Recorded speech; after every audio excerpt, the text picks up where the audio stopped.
Alam mo ba, ang asawa ni John, ayon, may iba na.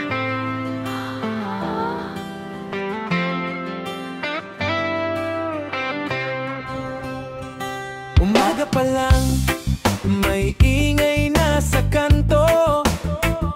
Si Aling Bebang at Inday nag-umpisa na ng kwento. Kape sa kamay, pero di pa umiinit.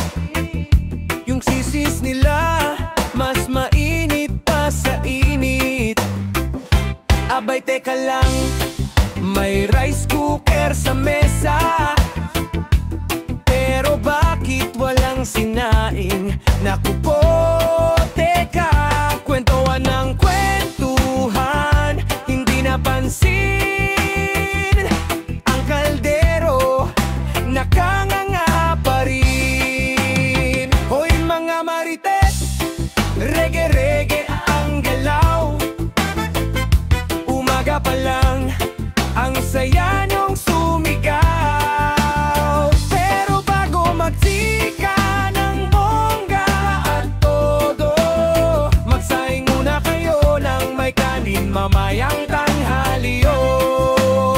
Ito naman si Marisol, taga-sol-sol talaga. Lahat ng kwento'y pinapahaba pa niya. May pa-action, may pa-demo, pati sound effect. Kaya chismis nila parang pelikulang pang reggae beat. Sine na naman, tawa ng tawa sa gilid. Kahit di gets, sumasabay solid. Pero hindi alam ng mga kumare, nilagpasan na ng jeep, yung pasok yan entertain. Hoy mga marites, reggae-reggae ang galaw. Umaga pa lang, ang saya niyong sumigaw. Pero bago magchika ng bongga at todo, magsaing muna kayo ng may kanin mamayang tanghaliyo. Marites, Marisol, Marikada sa kanto, lahat ng balita alam nyo agad promisto. Pero pag hapon at kumakalamang dyan, sisisihin ng kaldero, hindi raw sila ang dahil na kay nakalimutan. Ay nako, wala palang rice, grabe to.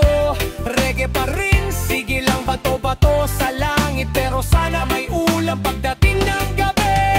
Hoy mga marites, reggae-reggae pa rin.